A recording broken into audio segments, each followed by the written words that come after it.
Alhamdulillah.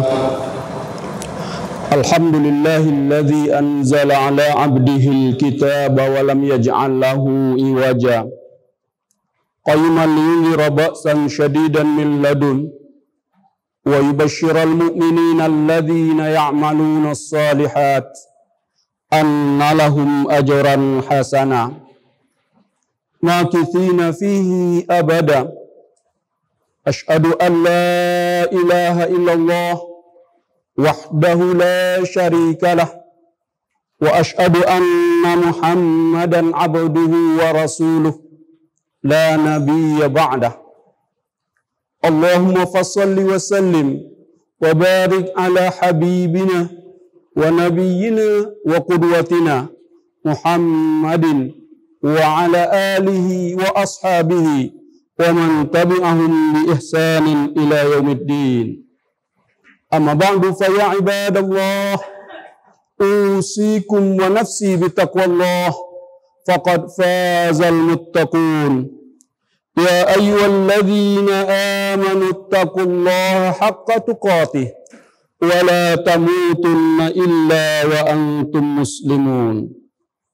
Qala Allah ta'ala fi kitabihil aziz, a'udzu billahi minasy syaithanir rajim. Bismillahirrahmanirrahim. Innamal mu'minuna ikhwatun fa aslihu baina akhawaykum wattaqullaha la'allakum turhamun. Shadaqallahul azim. Surat Al-Hujurat ayat yang ke-10. Ma'asyiral muslimin rahimakumullah. Pada kesempatan khutbah ini, khatib ingin menyampaikan kepada kita tentang peringatan Rasulullah Sallallahu Alaihi Wasallam. Salah satu fitnah yang akan terjadi di akhir zaman, at-tanakur bainal muslimin, masa bodoh, cuek dan tidak peduli sesama saudara kita yang seiman.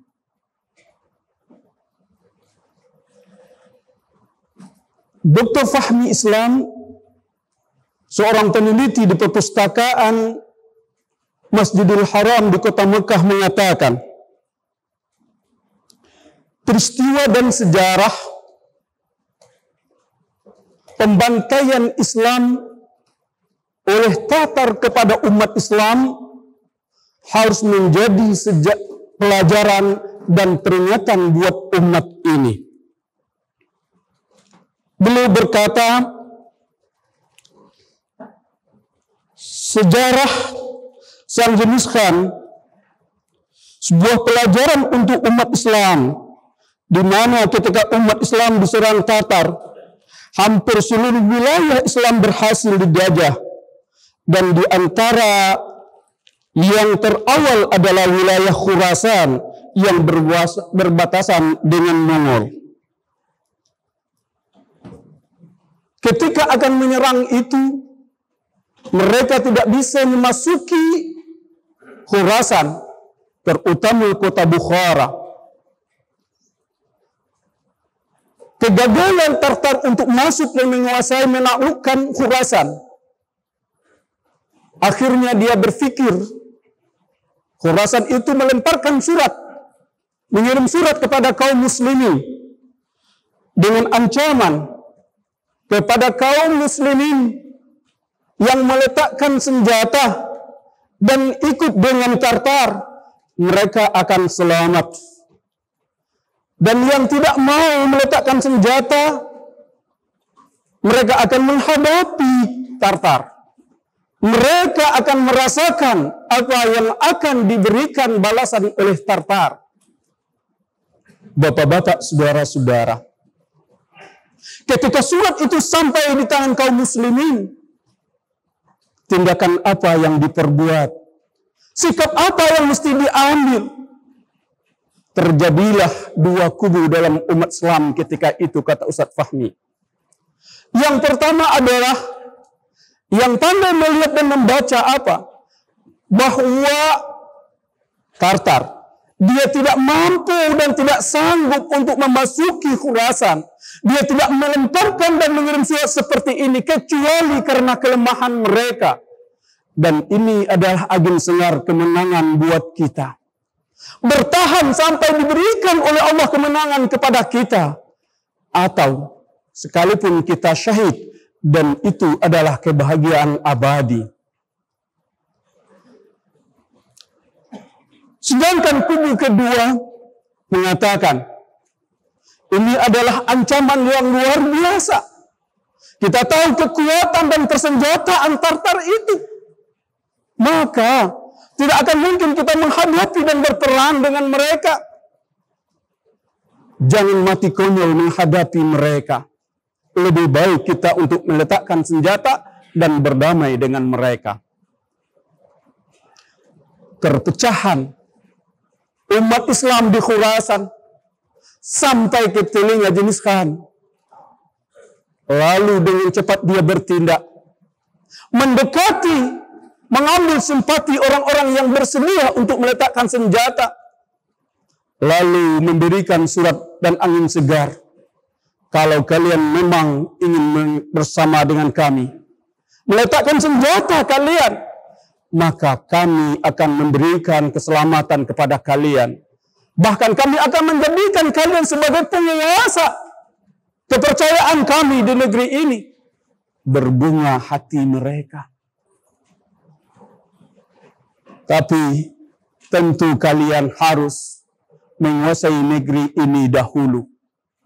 Akhirnya perselisihan itu memuncak. Dan terjadilah perang saudara di antara kaum muslimin. Tidak segan dan tidak malu, tidak merasa sedih dan bersalah ketika mereka membunuh saudara-saudara mereka sendiri. Dan akhirnya yang pro dengan kubu Tartar itu berhasil mengalahkan saudara-saudaranya yang bersemangat untuk berjihad. Tartar masuk ke Khurasan dengan tenang, dengan tidak ada perlawanan lagi. Ketika sampai di sana apa yang terjadi? Bukan janji manis yang mereka dapatkan, tetapi semua kaum muslimin dikumpulkan dan dibantai.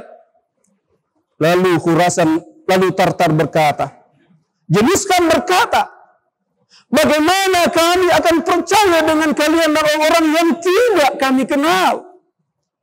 Saudara mereka sendiri tega mereka habisi, mereka bunuh. Bagaimana dengan kami? Terkaget-kaget mendengarkan itu. Apa yang terjadi? Satu persatu kaum muslimin dibantai. Mengalir darah di tanah Khurasan. Tidak ada yang ditinggalkan lagi. Bapak-bapak, saudara-saudara. Pelajaran ini adalah pelajaran di tengah-tengah kehidupan umat ini. Rasulullah Sallallahu Alaihi Wasallam pernah ditanya oleh para sahabat, sebagaimana diriwayatkan oleh Huzaifah radhiyallahu anhu qol. Huzaifah berkata, Su'ila Rasulullah sallallahu alaihi wasallam anis saati. Rasulullah ditanya, kapan hari kiamat itu akan terjadi? Faqala ilmuha inda rabbi la yujalliha liwaqtiha illahu. Kata Rasulullah dalam sabdanya, yang tahu hari kiamat itu adalah hanya Allah. Dan tidak ada yang mengetahui kapan terjadinya kecuali hanya Allah sendiri. Walakin ukhbirukum bimasyarikiha wa ma yakunu baina yadayha. Kata Rasulullah, tapi ingat, saya akan beritahu kalian tentang tanda-tanda dan peristiwa yang akan terjadi saat kiamat akan datang tersebut, kata Rasulullah. Inna baina yadayha fitnatan wa harajan, kata Rasulullah. Peristiwa yang akan terjadi di saat kiamat sudah dekat itu adalah fitnah muncul di mana-mana. Dan haraj. Lalu sahabat bertanya, ya Rasulullah, al-fitnatu qad arafnaha. Rasulullah, wahai yang mulia baginda, Kami sudah paham dan mengerti fitnah itu. Fal haraju ma huwa. Apa gerangan yang dimaksud dengan haraj? Qala al-qatlu. Kata Rasulullah, al-haraj itu adalah pembunuhan. Saat tanda-tanda kiamat sudah dekat, fitnah muncul, fitnah sudah menjadi makanan keseharian, berita yang sulit untuk kita jauhi, dan nyawa dengan begitu mudah melayang. Ya, dengan begitu mudah melayang. Wa yuqa bainan nasi tanakur. Dan yang ketiga kata Rasulullah, di tengah-tengah kehidupan itu akan terjadi saling mengingkari, masa bodoh dan tidak tahu, tidak peduli. Fala yaqadu ahadun ay ya'rifa ahadan. Bahkan ketika itu kata Rasulullah, di antara kalian yang berdekatan sampai tidak tahu siapa yang sebelah kanannya dan siapa yang di sebelah kirinya. Luar biasa masa bodoh ketika itu. Hadis diriwayatkan oleh Imam Baihaqi dan Imam Haythami hadis diriwayatkan oleh Imam Ahmad dan Imam Haythami mengatakan wa rijalun sahihun. Para perawi riwayat ini semuanya adalah orang-orang yang sahih. Artinya tanda kiamat yang seperti disebutkan ini adalah hadisnya sahih. Disebutkan dalam kitab Majmu'uz Zawaid di jilid yang ke-7 di halaman yang ke-309. Bapak-bapak, saudara-saudara. Mungkin kita merasakan fitnah itu begitu mudah. Kebenaran bisa disebut dengan sebuah kebatilan. Kezaliman bisa dibela oleh orang. Manusia yang jujur dan amanah bisa berubah dan disebut sebagai pengkhianat. Dan para pengkhianat bisa dibela mati-matian seolah-olah mereka menjadi pahlawan. Realita itu terjadi di tengah-tengah kehidupan. Orang begitu sulit untuk menolaknya. Tetapi dia terjadi dan ada. Mereka tahu tapi bagaimana untuk berbuat. Fitnah. Lalu nyawa begitu mudah melayang. Orang tidak segan untuk membunuh. Bahkan di zaman sekarang kita melihat yang tidak mungkin masuk di akal. Ayah membunuh sang anak. Suami membunuh istri. Atau istri membunuh suami. Meminta tolong orang lain. Untuk apa? Menghabisi nyawa sang suami. Adik kakak bersaudara. Bertengkar. Saling berebut dan membunuh. Na'udzubillah. Ketika kiamat telah dekat, kata Rasulullah, peristiwa-peristiwa dan kejadian itu akan kalian lihat. Kalian akan merasakannya. Lalu yang diingatkan oleh Rasulullah, at-tanakur bainal muslimin.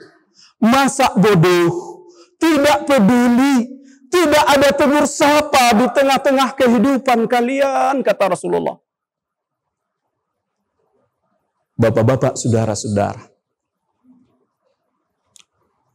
Dr. Yusuf Abdullah Al-Wabil di dalam kitabnya Asyratus Sa'ah di halaman yang ke-200 menyatakan tanda-tanda yang muncul, peristiwa-peristiwa terjadi itu semua akan nampak dan ditandai dengan kejadian-kejadian yang lebih lagi. Apa kata beliau? Di saat itu kita akan menemukan nilai-nilai kehidupan diukur dari sisi materi saja. Orang akan membunuh. Untuk apa? Karena mengharapkan dan ingin mendapatkan materi. Yang kedua, di masa itu orang berbuat untuk kepentingan pribadi. Kata beliau, bagaimana untuk kepentingan pribadi? Orang tidak akan bekerja sama, orang tidak akan datang kecuali apa? Tidak akan melakukan sesuatu kecuali apa yang saya dapatkan untuk diri saya. Apa manfaatnya, apa bahagian saya di sana. Padahal Islam tidak mengajarkan kita untuk seperti itu. Tetapi orang akan berbuat untuk kepentingan umat nampaknya. Untuk kepentingan saudara kita, untuk bangsa dan negara. Tetapi yang dia tuju di situ adalah apa nanti yang saya dapatkan. Bagian apa untuk saya. Yang ketiga, lihatlah peristiwa itu terjadi. Anda akan menyebutkan tanda-tanda apa? Masa bodoh dengan kemaslahatan orang lain. Asal saya mendapatkan bahagian, tujuan saya tercapai, masa bodoh orang lain. Dan yang lebih menyakitkan lagi, yang keempat kata beliau, adalah tidak peduli dengan hak-haknya orang lain.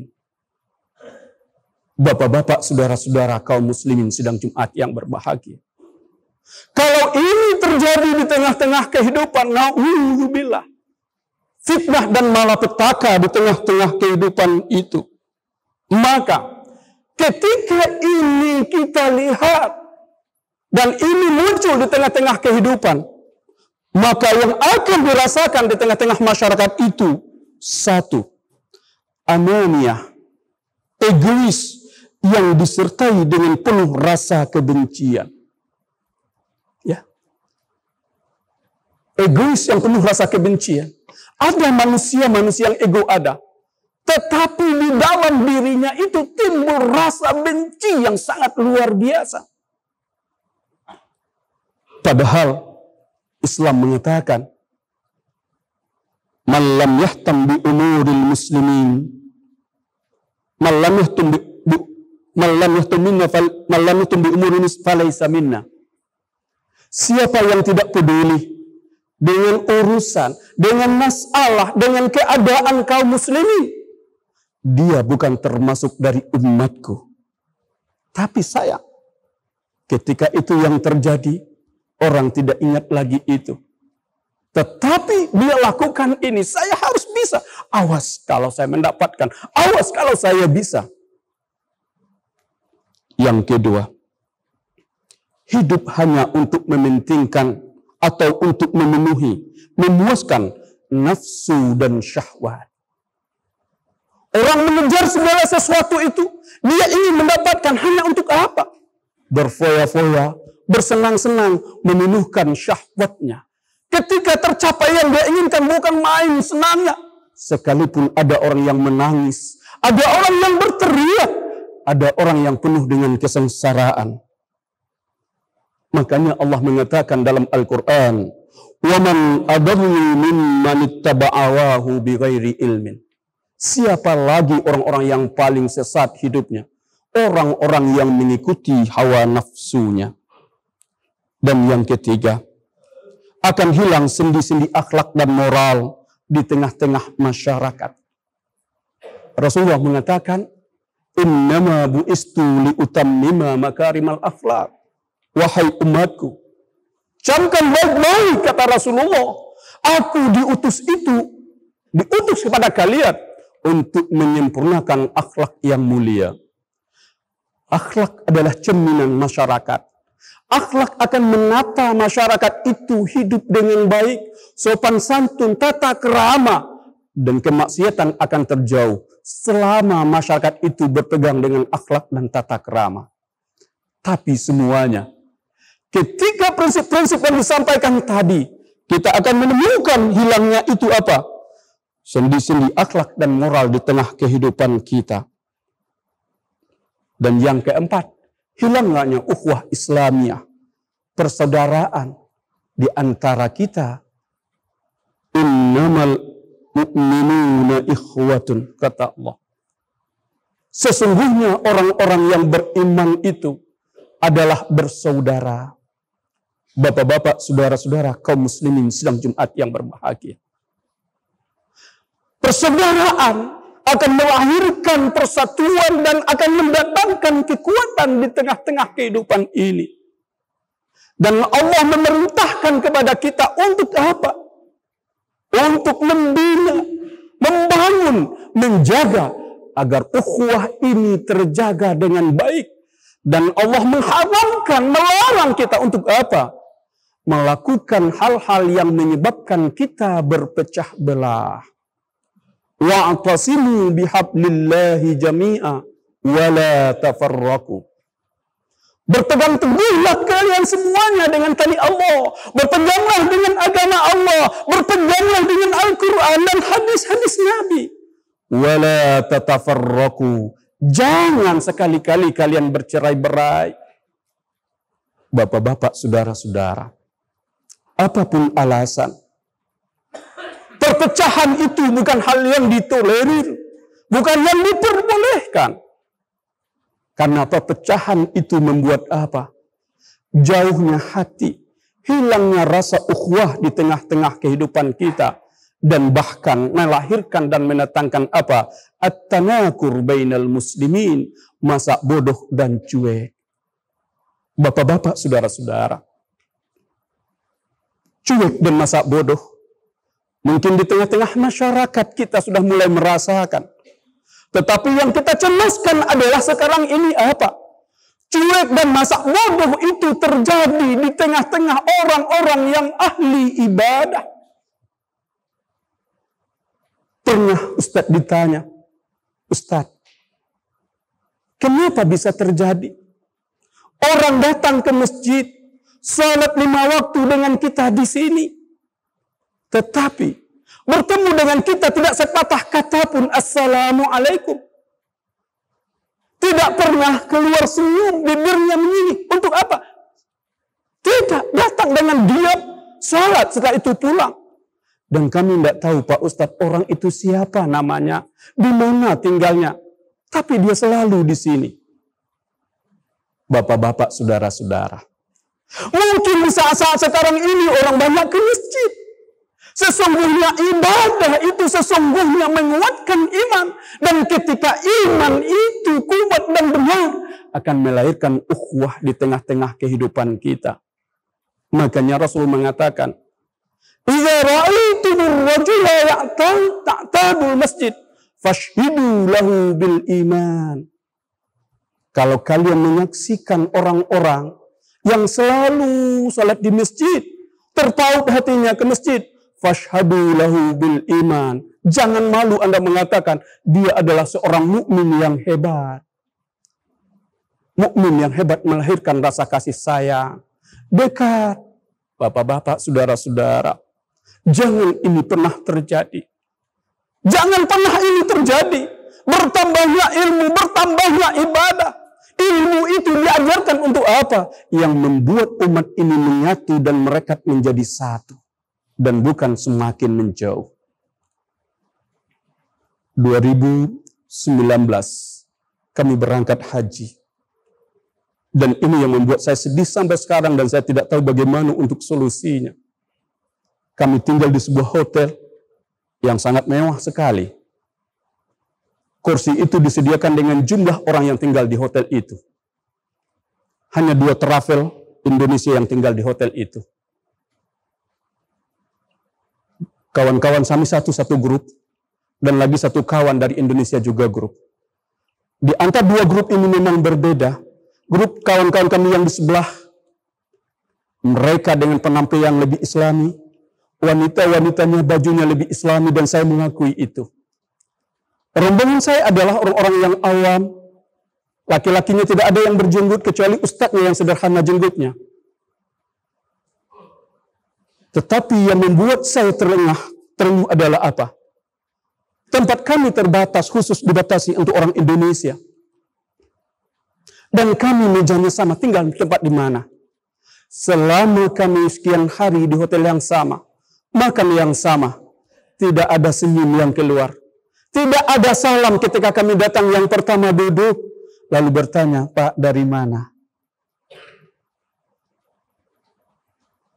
Saya kaget. Orang beribadah di tanah suci, orang lebih nampak alim dan saleh, tetapi apa? Tanakur. Tidak ingin tahu dan tidak kenal dengan saudaranya. Diingatkan oleh Rasulullah. Berhati-hatilah kalian dengan itu. Inilah fitnah yang akan terjadi di tengah akhir zaman. Di mana orang-orang mengira imannya begitu kuat. Imannya, tauhidnya begitu mantap. Tetapi ada nilai-nilai kehidupan iman itu yang tidak bisa direalisasikan di tengah-tengah kehidupannya. Maka, oleh karena itu, perhatikanlah 3 hal untuk ini. Agar fitnah ini tidak menyebar dan tidak mendekati kehidupan kita. 1. Perkuatlah iman dan pahami ayat-ayat Allah dengan baik. Baca Al-Quran, tadabburi ayatnya. Pasti dengan mentadabbur ayat-ayat Al-Quran, hidup itu akan menjadi lebih indah. Iman itu akan mengantarkan kepada hidup yang lebih islami. Yang kedua, tanamkan sifat berlapang dada dalam saat berbeda. Tanamkan kalau memang ada perbedaan. Jangan ada yang mengatakan ini salah, inilah yang paling benar. Tidak. Ulama pun mengatakan, perbedaan di antara mereka dalam berijtihad itu akan memberikan kebaikan dan kemaslahatan. Bukankah Imam Syafi'i mengatakan, bersentuhan kulit laki-laki yang perempuan yang bukan muhrim membatalkan salat? Lalu bagaimana ketika kita pergi berhaji dan berumrah? Kita tawaf yang wajib dalam keadaan suci. Kalau kita pakai mazhab Syafi'i, tidak akan pernah selesai tawaf kita. Lalu kita pakai mazhabnya siapa? Imam Hambali misalnya, yang mengatakan bahwa yang dimaksud bersentuhan di situ bukanlah bersentuhan kulit seperti ini, tetapi itu adalah bahasa kiasan yang berarti berhubungan suami istri baru membatalkan wudu. Perbedaan seperti itulah yang sesungguhnya pada satu sisi akan membawa kebaikan dalam hidup umat ini. Lalu yang ketiga, saling bertegur sapa dan melepaskan senyuman yang manis. Ketika kita salat, lihatlah teman kanan kita yang di kanan, yang di kiri, dan ucapkanlah salam, keluarkanlah senyummu, dan ingat senyum itu adalah ibadah. Tabassumika fi wajhi akika sedekah, kata Rasulullah. Senyummu kepada saudaramu itu adalah sedekah. Bapak-bapak, saudara-saudara, peristiwa mudahnya Tartar menghabisi umat Islam. Karena apa? Ukhuwah yang sudah mulai meluntur. Iman yang sudah mulai menipis. Dan rasa hubub dunia yang tinggi dan takut akan kematian sehingga kita akan lenyap seperti itu. Mari kita bangun ukhuwah. Kita bangun kekuatan umat ini. Kita berpegang dengan agama, karena berpegang kepada agama pasti mengantarkan persatuan yang kuat. Kaum muslimin sidang Jumat yang berbahagia, mudah-mudahan Allah jauhkan kita dari segala fitnah yang seperti disebutkan oleh Nabi tadi. Dan Allah lindungi kita hidup dalam keadaan beriman, wafat dalam keadaan beriman. Akhir kalam kita adalah la ilaha illallah. Kuburan kita kelak di alam barzah menjadi taman surga. Dan di akhirat Allah masukkan dalam surga. Dan kalau bisa berdampingan dengan baginda Rasulullah sallallahu alaihi wasallam. Aku qouli hadza